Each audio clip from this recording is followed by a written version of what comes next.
1, 2, 3, 4. Ladies and gentlemen. Ladies and gentlemen. That's right, the big dick is here. Get ready.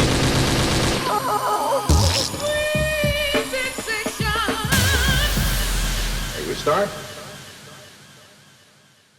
All right. How we doing, Cavedweller? Good, man. Very good. Thank you for having me on again. Yeah, It's good to see you. Good to see you. Welcome back. A lot has happened. I don't actually know when the last time we spoke, but it had to be not even a year ago, right? It feels like a life ago, though. Yeah, it was actually, it was over a year ago because you were dropping your first single in a while. It was Out of Body. That's right. Yeah. And a lot has happened since then. You have just recently dropped Formations, a 10-track album, your debut album. And let's just start there because it is a big deal for you. And ever since you dropped Out of Body, like I said, a lot has happened and a lot has formated into different formations.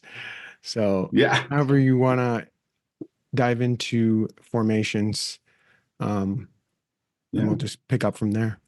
Sure. So yeah, Formations is really, it's about a year and a half worth of work that's gone into it. It's songs that I've written over the course of about 18 months.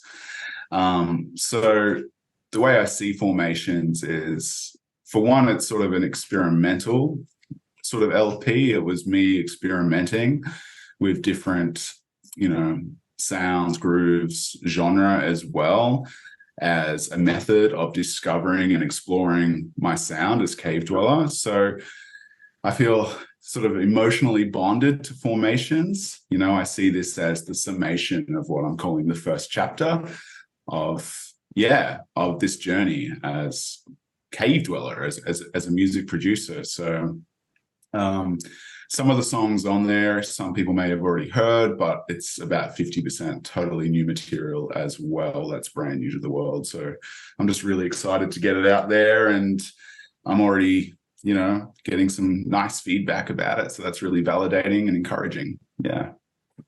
Right on. And the formation of Formations, explain how it's evolved, the sound. I mean, like I said, a lot has changed to Out of Body, which that was kind of a left field track for you. Yeah. Would that be correct? Yeah, absolutely. So, I consider myself still fairly early in my music production journey. So you do hear a lot of my influences in this album. And Out of Body was a bit of a nod to some of those organic psytrance artists that I like Loud is an artist that specifically inspired that song. So it's not your typical type psytrance song. It's a bit more fluid. It's a bit more progressive in some ways. But from there, that I took that earthiness that's in that song, that organic nature, and I really explored that in different genres. So even though the LP does explore genres, I think that there's this sort of heart to all of those songs that is me discovering myself, essentially. So Out of Body was the catalyst to that, it kind of propelled me forward in exploring. And you describe your sound. We've discussed this last time we talked, but you've kind of changed over the course of the year. I mean, now you call it world sound, but kind of just describe your sound, if you can, the way you would describe it to somebody, because it has a lot of different elements, and it is inspired from where you're from, Australia, indigenous culture. So yeah. I mean, there's some common themes in all of my songs. I've called it world sound before because I am using a lot of world instruments, a lot of world scales, a lot of exotic scales in my music. So that's a bit of a common theme. And you're absolutely right. a few of my songs, make a nod to Indigenous culture here in Australia with, clapping sticks, didgeridoo, that sort of thing. In my best attempt to do that in a respectful way. I'm inspired by that sort of really soulful, I guess you could call it, like almost tribal type thing, and that's what I want to evoke with my music. I want it to evoke these sort of ancestral thoughts. I want it to kind of bring us back to the source, if that makes any sense, but in a modern way as well. So I want it to be groovy, I want it to be dancey, but I also think each one of my songs has this introspective aspect to it, which I think is important. So some people might call that organic, some people might call that tribal, and I think it is. It's a mix of these different things, while at the same time not exactly being any of those either. So yeah, it's difficult to describe, but I think people who hear it, what I hope for them is that they'll go, "Oh, that's Cavedweller. That's Cavedweller sound." Yeah. I was going to say, so it's original. There's nothing like you. I hope so. I've got a lot of influences, background in rock and metal, and but also inspired by transformational music as well. So yeah. Well, speaking of that background in metal, you used to perform. You were the singer, right? Or no? I've done different things. Yeah, I've been the singer, but my main focus was usually drums. Okay, drums. Okay. Yeah. So you had the experience with live performing, and we were talking about how you wanted to do some live performing. You haven't got to it yet, but you have done some DJ performances this past year, last year. Tell us about that.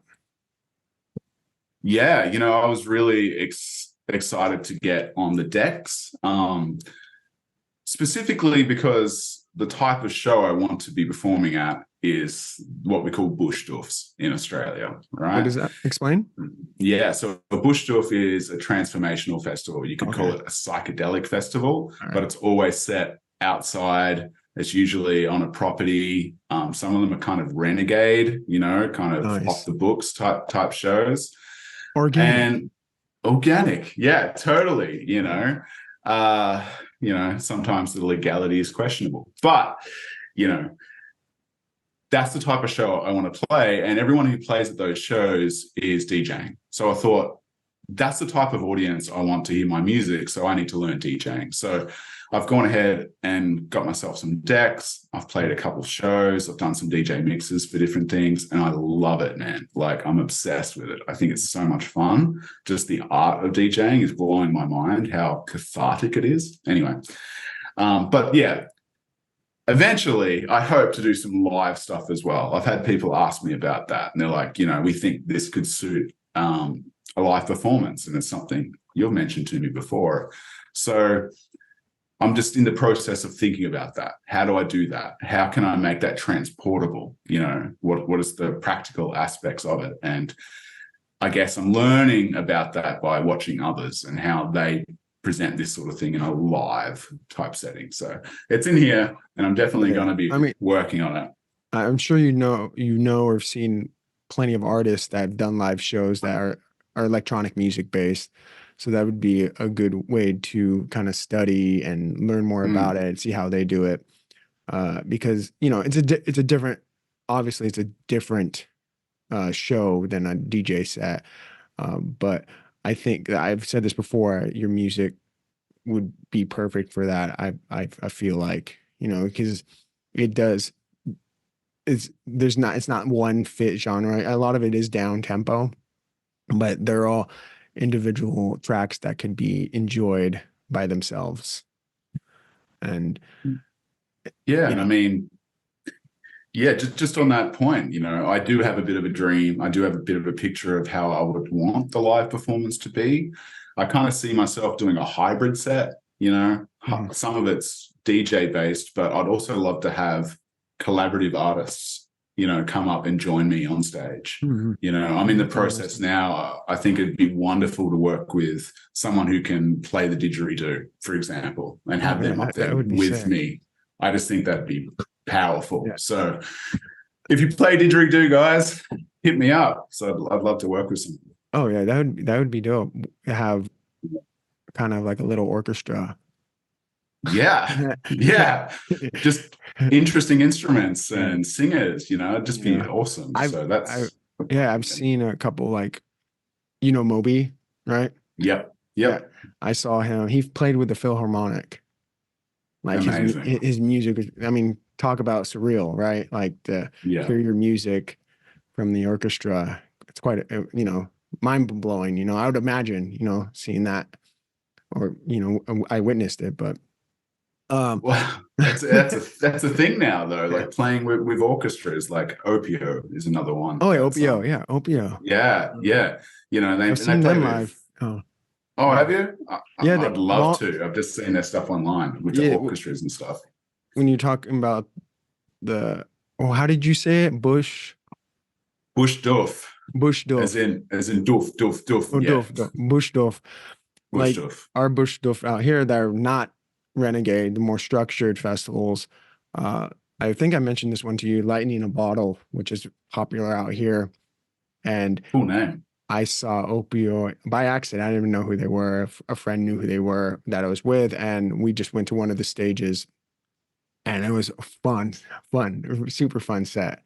There, that's what you want. Very groovy, and it was a live set. This had to be many years ago, and I mean, they've only got more popular over time, but yeah, yeah, and this is something that I'm learning as an emerging artist, is to think big, right? Like there's been times where I thought I had an idea that was ambitious, and I've spoken to someone such as yourself, and you're like, well, actually, you can go bigger than that. And I think something like OPO and playing with orchestras, that's like the utmost level up there. But why not start thinking about, like, what can I do? And I think other artists could do that as well. It's like, how can I make this bigger, more exciting?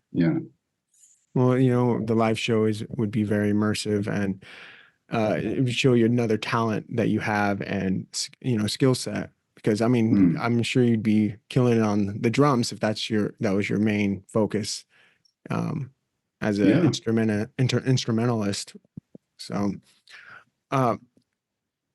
going back to formations, what would you say out of, I guess, your whole catalog in general?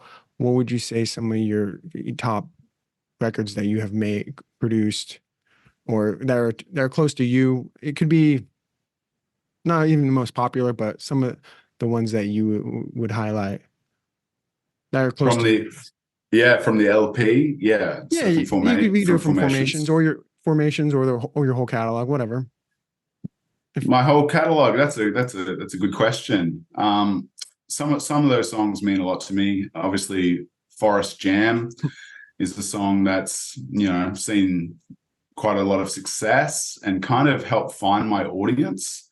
Kind of helped me discover who my audience actually is just by observing who listens to that song. And it's right. And it was interesting to find my music find its way into like wellness centers and yoga practices, right. and I think that's awesome. I want to keep developing that. You know what I mean? So Forest Jam is big for me. If we go back a little bit earlier, I have a song called Dawn, which has always been really special to me. I think that's when I started to open up and explore more of this emotional aspect to electronic music. So, and it was inspired by, Afro house and things like that, but it's also kind of meditational as well. So those are two.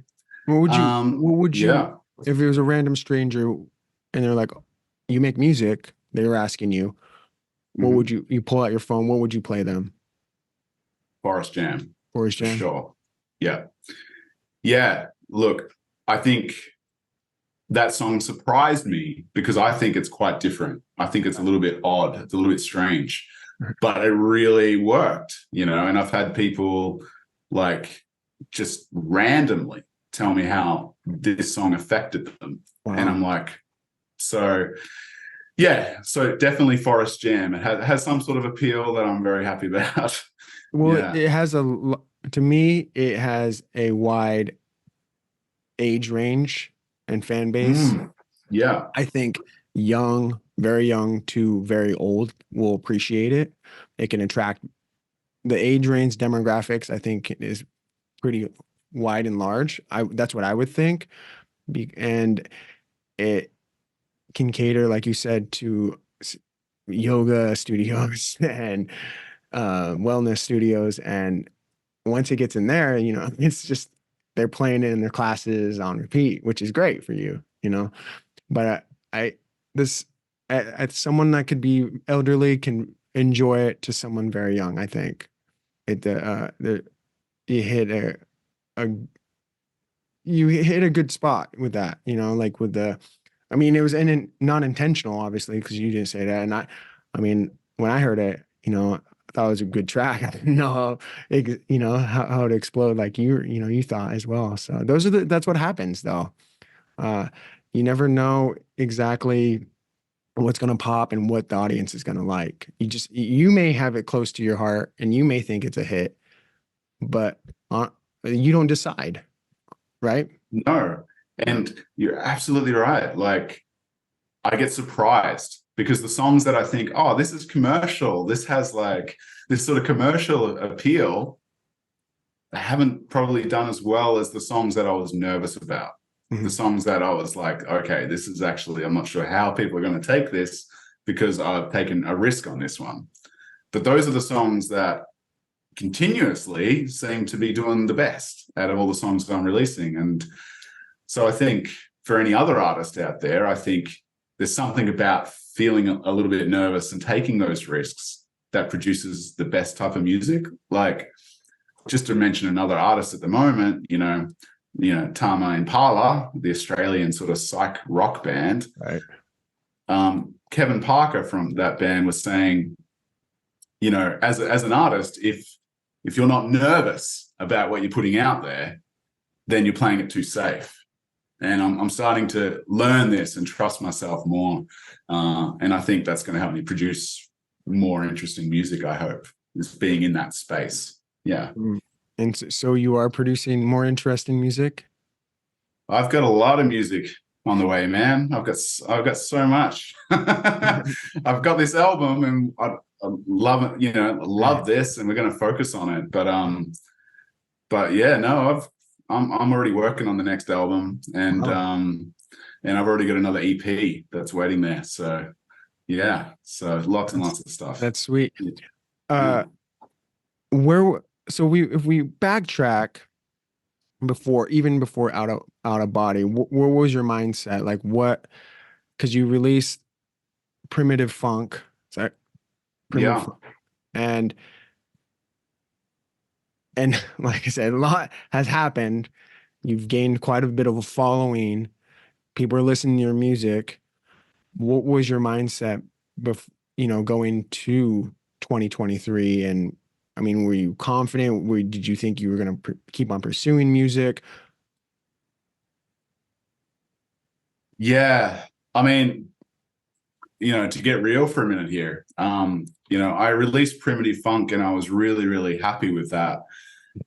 It didn't get a lot of attention, it's actually getting more attention now than when I released it, which I guess makes sense. But I was really proud of it, but kind of also sort of, I don't know, I was in this transitional period as a musician where I actually thought about throwing in the towel. Mm-hmm. Just do the full-time job, make the money, live the married life and just be a normal person. And without a body, this was an unusual track. I really didn't like. It's pretty experimental, I think, for like a trance track. If it is a psytrance track, nobody really knows. But when I pitched that to Raw Doggy Records and it got accepted, that was the validation I needed. It was like at that moment where I was like about to throw in the towel, give up music, totally quit. I've been grinding for years and years and years, and then just to get that one moment of validation was, like it opened up the door, and it said, well, actually, I probably do have something I can give to the world. So yeah, Out of Body was that real pivotal point for me as a producer, that first signed single. But I nearly gave up. I was so close. And yeah, because once you give up, then it's over. that's it. That's yeah, it. I was close to that. Yeah, and just years of it. Mm. So that's Out of Body performed well. And did you already have Forest Jam in the books, or was No. this something you created after Out of Body? Everything came after Out of Body. Okay. I've had that for a It while. was just a creative surge, basically. Your inspiration, motivation to make more music and get it heard. That's all you That's need. right. That validation of Out of Body really picked you back up. That was it. Okay. Totally. And it said to myself that I was going in the right direction, because in the past, I've done music production, and I used to produce a totally different genre of music. I used to do like dubstep, mid-tempo bass, that sort of stuff, a lot of heavier stuff that I've actually taken down, because without a body, and a little bit with primitive funk too, I was like, I feel like I'm going to go in this totally different direction. And when Out of Body got picked up, that was it. I'm like, I'm going to zone into this thing that's making me feel something, which is this tribal, down-tempo, organic type stuff. So, yeah, and that's where I found my home after years of exploring. So, and then your mindset now, a year later? I want to keep focusing on, it's this sort of battle I have, because on one hand, I want to focus on this niche that's appealing, that's appealing to people. And I am going to do that. But at the same time, I found that if I tell myself, I can only produce down tempo or only organic house, the songs I write suck. They're just like, I'm in this box, and it's like, the creativity's gone. So I've had to be more confident with myself and go, well, actually, even if I do explore these other things, that's okay. It's still this sound that I'm developing. And it's more fun that way, because it gives the listener a chance too, I think, to be like, oh, well, I might explore this, or I might learn something new. So, that whole challenge that all artists face of pandering to a particular demographic or niche, as well as trying to be creative. This is something I am working through at the moment. I want to find a balance, and that's what I'm getting better at. I think creativity. I think if you just make what's true to you, your heart, and that's all that matters.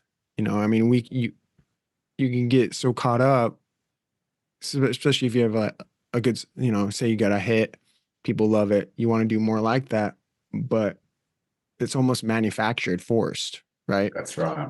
So you have to, this is just my opinion, but I feel like you would have to just do what comes natural, just be creative, do your thing. And if you love it, in the end, I think that's all that matters. And hopefully other people will love it. And that's so true, man. Like, because ultimately, like, it's not really about other people. I think when you start making it for other people besides yourself, then it does lose that authenticity. And you end up in something totally manufactured, like Marshmallow or something. I didn't say that, but yeah. And that's a thing on its own. That's a whole other type of industry and market. But big business. I agree with you. Yeah, that's big business. Yeah. And there's nothing wrong with it. Yeah. No, like, I want to make a living from my music. I do. It's a long-term project, but, if I can't just do what Marshmallow did, or whatever, whatever artists are in my sort of sphere, what they've done. Because if I do what they've already done, who cares? They've done that, they've got their audience. So I think exploring these different things, even if it's risky, yeah, it is important. I agree with you. You know, like on Formations, for example, there's some songs on there that have rock drums. You know what I mean? You could call it a down tempo sort of organic record, but there's a couple of songs on there that have rock drums on them. And I'm like, Ones? well, so Formations 2 and I Dream of You. So that they Yeah, that's actually what I was have this. thinking. Okay, I was thinking I Dreamer 2, but I have to listen to Formations 2 again to actually. Yeah. I was curious as to how audiences would find that, whether or not that would kind of stick out from the LP or not. But so far, you know, it's early days, but so far the people that have commented on it haven't mentioned it. It hasn't even come up. They're just like, oh, we like the album. So I'm like, why not explore these things? You know, I've got these different types of skills from my background, like drums. Why not use it, you know, in this context? Yeah, because most people are not the most attentive listeners, I would say. You listen, you feel it, you like it. You're not gonna break it down and critique it like, oh, Yeah. My own worst critic. Yeah. Yeah, but there are people like that, obviously. But I think the majority of us, I tend, for myself, just being a listener. I listen to it. Do I feel something? Do I like it? Does it resonate with me? Then I probably start thinking more technically because that's the background. But as a listener, no. I mean, I don't like these rock drums. I don't like the track. Well, it's their rock drums. Yeah, I don't know. But I don't know. It suited the vibe, so that's what happened. Yeah, rock drums. So what would you tell like another artist? I know as cliche as it sounds, you would probably tell them never give up, but where you were a year ago, you're about to throw in the towel. There's many other artists that struggle with the same problem. They continue to create, whatever their medium is. Yeah, it's a battle with ourselves. And so what would you tell someone that's continually battling themselves saying, oh, this is not worth it. Get the normal job. The grind, it's too much. Nothing's happening. Well, I would say that, if you're anything like me, and you're obsessed with music, like it's in your bones, if you were to throw in the towel, you can do that, but you'd never be happy. You'd never feel fulfilled. So my suggestion would be to see this as the long game and maybe ask yourself, what do you want from this? Like, is this something that you want to do just for yourself, just for your own enjoyment? Then just do that. If you want other people to listen to it, then you have to study. It's not just about writing and producing music. You got to learn about how to network and how to get your music out there. So you got to look at these other soft skills, I think. But yeah, it's a matter of asking yourself, what do you want? And then realizing that you can't force when any of this happens. Like, for example, when I felt a little bit disenchanted or whatnot with my progress in the past, I would look at some of the producers that inspire me that are way older than me. Like, for example, Raja Ram, he's a psytrance producer, and he really only got into the game in his 50s, and he changed the world. His music and the various acts he's been with have inspired the transformational festivals we have all around the world. And he was in his 50s when he really got into that. So, and I saw him play a 2 a.m. set when he was 76 years old, and it was a full-on set. So there's no age limit on this. That whole ageist thing is bullshit. It's in the bin. Nobody cares about it anymore. So get that off your chest and just do it, man. Just do your art. As long as you have the drive, I guess. That's it. You got to be stubborn, I think. Yeah, stubborn, but open to learn from other people. That's been really important to me lately. I like hearing stories about that when people take a different direction in their life and they go for it and they succeed, and it's at the second part of their life or maybe third part of their life. Yeah, it's very inspiring, and it tells a lot. That's what you just said. It doesn't matter how old you are or young you are. I mean, there's always a chance if you're willing to put in the effort and time. Yeah, absolutely. And you got to be honest with yourself, I think, about what you think success is. Yeah. You know, I have a little goal each time, you know, like this last year, 2023, you know, once I got my music signed, which was a big goal, it was, what do I want to do now? I want to play a DJ show. So that was what I focused on, and I did that. Now I want to play at a transformational festival. So that's what I'm going to work on for the next however long it takes. I hope it's this year. It might not be, you know, it could take longer, and that's all right, I think. So that one festival you played at last year wasn't a transformational festival? I would say it is, but that was it was a show at a bar in the city. Okay. But it's a similar type of vibe. It really is. I could probably tick it off my list if I'm being really specific. Right. But the types of shows that I want to play I think my music suits like outside type shows, outdoors, you know, under the stars or the sun or something like that. So that's what I'd like to do. Cool. So Formations was dropped. We're doing this a couple of days after it was dropped. Tell the people once more about Formations, why they should go listen to it, describe it a little bit, and a little promo for you. Yeah, man. So yeah, Formations is out. It's my debut record. It's the summation of a year and a half, nearly 2 years worth of work. I put my heart and soul into this. It is emotional. It is groovy. It is different. You know, it is unique, I think, in this sort of domain of, you know, this in what some people call intentional music.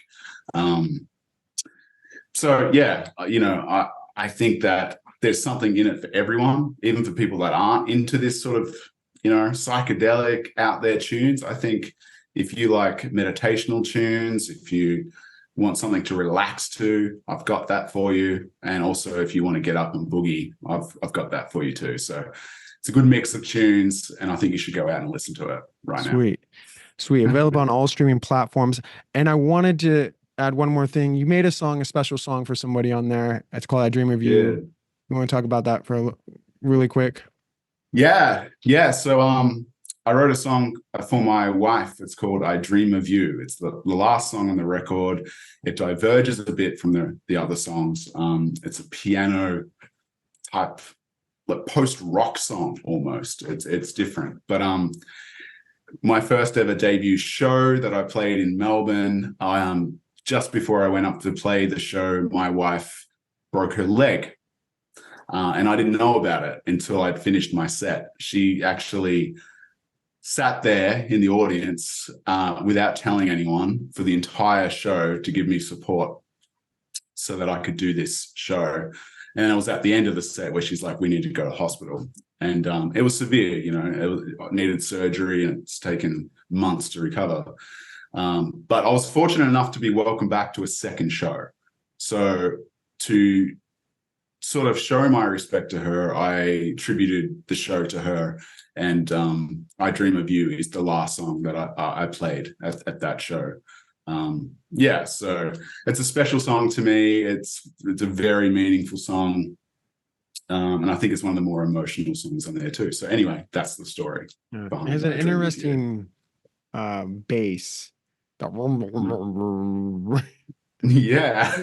don't know how to describe it, but when that comes in, it's a flip side. That's what I've noticed with your music, especially the first song on it, Higher. It has like 3 different parts to it almost. Like you have the intro, which you think it's gonna go maybe, I don't know, groovy, housey, and then the vocal comes in, and you're like, whoa, this is interesting. And then he rips it with the high notes, and it's like another song. It's like multiverse of genres. Yeah. You know?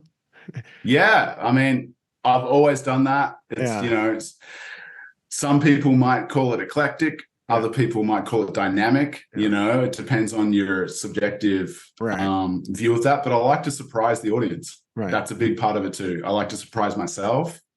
So yeah, my bass lines are pretty different. You know, there's like 3 related but changing bass lines in higher in that song. And I try to do that. Like all of my songs have progressive bass lines. They all have progressive melodies. They change throughout the whole thing. So I guess that's a bit of my background in like rock and post rock as well. Yeah. Well, there's, you know, another description, just how to describe your music. Sorry? There's another description how you describe your music to someone. Well, yeah, you know, it is technically, I think, progressive. I think that's, you know, progressive where down it tempo. belongs. Yeah. There you go. We figured it out. Progressive down tempo. Oh man, Z-Man's worked it out. It's right. progressive down tempo. I'm gonna use that now, man.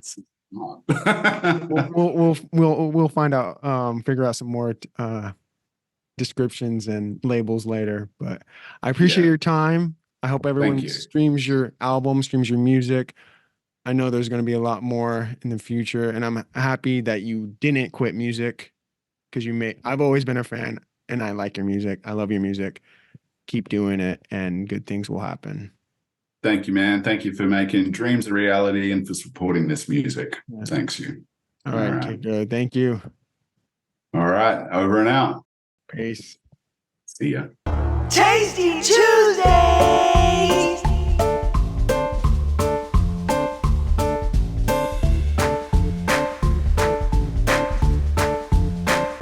Thanking you for your time this time. Until next time, we'll see you again next week, same time, same channel.